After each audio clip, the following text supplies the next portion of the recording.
అందరూ తమ జీవితంలో సంతోషం, సంపద, విజయం కోరుకుంటారు. కానీ ఒక్కోసారి మన చుట్టూ ఉన్న వస్తువులు, మన మాటలు, మన ఆలోచనలు తెలియకుండానే మన ఎదుగుదలను అడ్డుకుంటాయని మీకు తెలుసా? మీ జీవితం ఉన్నట్టుండి మారాలంటే మీరు కొన్ని పనులు చేయకూడదు. అవేంటో తెలుసుకోవడానికి ఈ వీడియోని చివరి వరకు చూడండి. అవేంటంటే, ఇక నుండి మీరు నెగిటివ్ మాట్లాడకూడదు. ఎవరేమన్నా పట్టించుకోకండి. ప్రతి అడుగు పాజిటివ్గా ప్రాక్టీస్ చేయండి. ఇది మీ మొదటి అడుగు. ప్రక్కవారి సంపదని, ఉన్నతిని మెచ్చుకోవడం మొదలు పెట్టండి. ఉన్నతి వైపు ఆలోచనలు చేయండి. నెగిటివ్ ఆలోచనలు వస్తే కట్, డిలీట్ అని చెప్పి తీసేయండి. మనం అంతగా పట్టించుకోం, కానీ మన చుట్టూ ఉన్న వస్తువులు కూడా మన ఎదుగుదలను ఆపేస్తాయి. అవును, ఇది నిజం. కాబట్టి ముందుగా మీ ఇంట్లో ఉన్న విరిగిన, పగిలిన వస్తువులు, ఉదాహరణకు అద్దము, రిమోట్, ప్లాస్టిక్ వస్తువులు, పాత చిరిగిన బట్టలు బయట పారేయండి. చప్పుడు చేసే ఫ్యాన్లు, ఆగుతూ తిరిగే గడియారం, కొట్టుకుంటూ ఉన్న ట్యూబ్ లైట్లు, ఇలాంటివి ఏవైనా ఉంటే ముందు రిపేర్ చేయించండి లేదా కొత్తవి కొనండి. ఎందుకంటే ఇవన్నీ మీ జీవితంలో నెగిటివ్ ఎనర్జీని కలుగజేస్తాయి. అలాగే పాత షూస్, చిరిగిన సాక్స్, కళ్ళజోళ్ళు, గుండీలు ఊడిన షర్ట్స్, జిప్ ఫెయిల్ అయిన బ్యాగులు, ఫ్యాంట్, కిర్రుమనే తలుపులు, గడియారాలు, టీవీలు, ఇలాంటివన్నీ రిపేర్ చేయించండి. ఇవి వస్తువులకు సంబంధించినవి. మరి మీరు సరిచేసుకోవాల్సినవి ఏమిటంటే, ఈరోజు నుండి మీ ఇంట్లో పిల్లలతో సహా గట్టిగా అరుస్తూ, దీర్ఘాలు తీస్తూ మాట్లాడకండి. మెల్లిగా, అర్థవంతంగా మాట్లాడటం అలవాటు చేసుకోండి. ఎప్పుడో కానీ పనికిరాని వస్తువులు ఉంటాయి, వాటిని కూడా వీలైనంత వరకు పడవేయండి. అవసరం వచ్చినప్పుడు కొత్తవి కొనండి. ఇక కనీసం ఉదయం, సాయంత్రం వీలైనప్పుడు 2 నిమిషాలు ఉత్తర దిక్కు ముఖం పెట్టి ప్రశాంతంగా కళ్ళు మూసుకొని కూర్చోండి. అయినా మీ మనసు మీతో మాట్లాడుతూనే ఉంటుంది.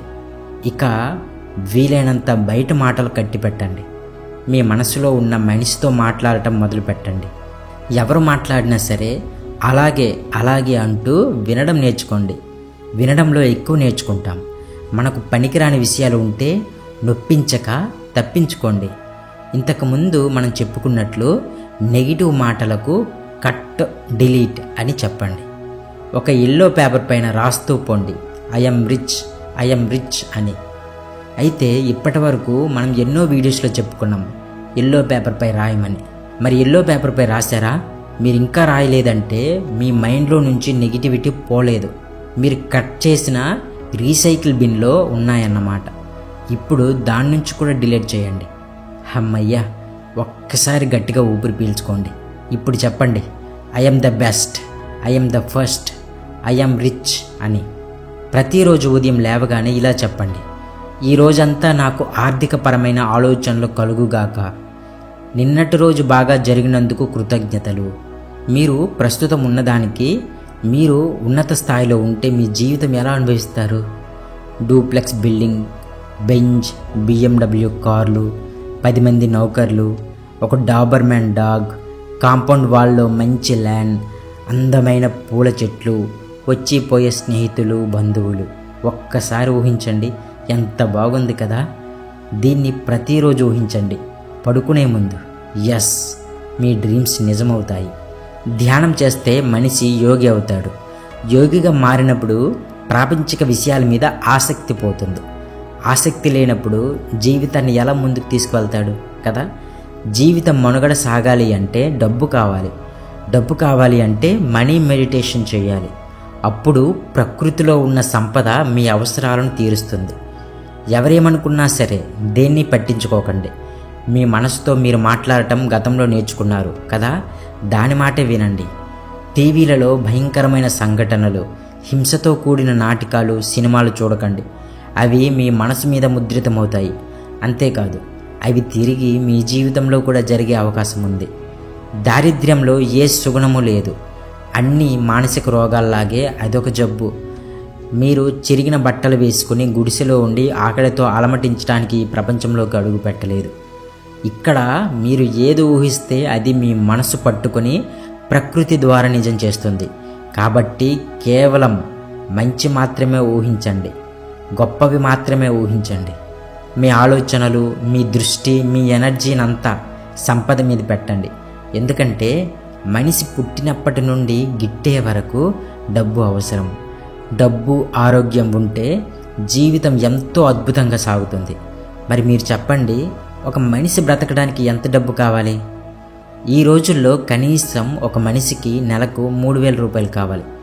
బాల్యం తీసేస్తే మిగిలిన 40 సంవత్సరాలు 12 లక్షల పైగా కావాలి.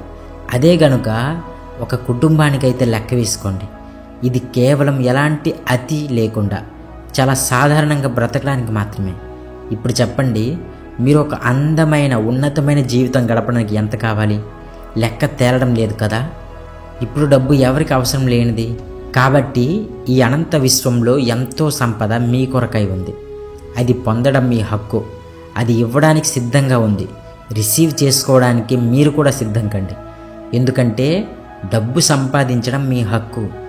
దీన్ని మర్చిపోయి సాధారణ జీవితాన్ని గడిపేస్తున్నాం. డబ్బు మనల్ని ఎల్లప్పుడూ ఆకర్షిస్తుంది. మనం మాత్రం దానివైపు చూడడం లేదు. అందుకే అది మన అవసరాన్ని మించి మన దగ్గరికి రావట్లేదు. ముందు డబ్బుని చూడటం నేర్చుకోండి. ఆ డబ్బుతో మీరు ఏం చేయవచ్చో నిర్ణయించుకోండి. అప్పుడే మీరు డబ్బు విషయంలో ముందుకు వెళ్తున్నట్లు. ప్రతిరోజు చెప్పండి, డబ్బు చాలా మంచిది, అది నా ప్రతి అవసరాన్ని తీరుస్తుంది అని. ఓకే ఫ్రెండ్స్, మీ మైండ్కి ఎప్పుడూ కూడా నెగిటివ్ ఆలోచనలు ఇవ్వకండి. నేను ఓడిపోతాను, నా ఉద్యోగం పోతుంది, నేను అద్దె చెల్లించలేను, ఇలాంటివి ఏం చెప్పకండి. మీ మనస్సు జోక్ని అర్థం చేసుకోదు, వాటిని నిజమయ్యేలా చేస్తుంది. అందుకే ఎప్పుడు నా వల్ల కాదు అని అనకండి. నాలో ఉన్న శక్తి ద్వారానే అన్ని పనులు చెయ్యగలను అని చెప్పండి. అవి రూపం దాల్చుకుంటాయి. మీ దృష్టి మీ మనసు యొక్క అంతరంగంలో ఏం జరుగుతుందో గమనించండి. ఇంతవరకు చెప్పుకున్న అన్ని అఫర్మేషన్స్ని ఒకసారి మళ్ళీ చదువుతూ మీ సబ్కాన్షియస్ మైండ్లో ఫిక్స్ చేయండి. ఇప్పుడు మీలో ఉన్న మీకు కృతజ్ఞత చెప్పుకోండి. ఎందుకంటే ఇంతవరకు అంతా సాఫీగా సాగినందుకు కృతజ్ఞతలు చెప్పుకోవాలి. కేవలం మీకోసం మీరే గొప్పగా జీవిస్తున్నారు. మీరు ఇంకా ఉన్నతంగా జీవించాలి. అందుకే ఉన్నతమైన ఆలోచనలు కలిగి ఉండండి. పిసినారితనం పనికిరాదు. పుష్కలంగా ఖర్చు పెట్టండి. అప్పుడే డబ్బు మీ దగ్గరికి వస్తుంది. పక్కవారి కోసం మీ దృక్పథాన్ని మార్చుకోవద్దు. మీకు నచ్చింది మీరు కొనండి. మీరు మీలాగే ఉండండి. ఒకరి కోసం మీరు ఎప్పుడూ జీవించకండి. మీ జీవితం మీదే. మీరు ఆర్థిక పుష్టి కలిగి ఉన్నప్పుడు ఇతరులకు ఏదైనా చేయగలుగుతారు. మీరు సరిగ్గా లేనప్పుడు ఏమీ చేయలేరు. ఎవరి కష్టాలు, బాధలతో మీకు సంబంధం లేదు. ఎల్లప్పుడూ సంతోషంగా ఉండడానికి ప్రయత్నించండి. ఎవరి జీవితం వారిది. అందరి జీవితాల్లోకి తొంగి చూడకండి. ఎవరికి ఉచిత సలహాలు ఇవ్వకండి. ఇవన్నీ మీకు సంపద రావడానికి అడ్డంకులుగా మారుతాయి. ఎలాంటి నెగిటివ్స్ మీ సంపాదనకు అడ్డు రావడానికి వీల్లేదు. అప్పుడే మీరు సంపద పరులుగా మారుతారు. మీరు సంపాదించాలి. డబ్బు సంపదతో తులతూగాలి అనే ఆలోచన వచ్చిన మరుక్షణమే సంపాదించడానికి అర్హులుగా ఆ విశ్వం గుర్తిస్తుంది. అప్పుడప్పుడు మనం వింటూ ఉంటాం, అతను తరతరాలకు సరిపడా సంపాదించాడు అని. ఎస్, మీరు కూడా ఇలాగే చెప్పండి, తరతరాలకు సరిపడా అంటూ. అప్పుడే అనంతమైన సంపద మీకు సొంతమవుతుంది. ఎవరు ఎంత కోరితే అంత ఇవ్వడానికి యూనివర్స్ దగ్గర సిద్ధంగా ఉంది. మనం అడగడంలో ఆలస్యం చేస్తున్నాము. ఎందుకంటే మనకి భయం. ముందు ఆ భయాన్ని వదిలేయండి. ఇక ప్రతీది అన్నీ మీ సొంతమవుతాయి. Thank you for watching. ఇలాంటి అద్భుతమైన వీడియోస్ కోసం మా ఛానల్ని సబ్స్క్రైబ్ చేసి ఇప్పుడే బెల్ ఐకాన్ క్లిక్ చేయండి.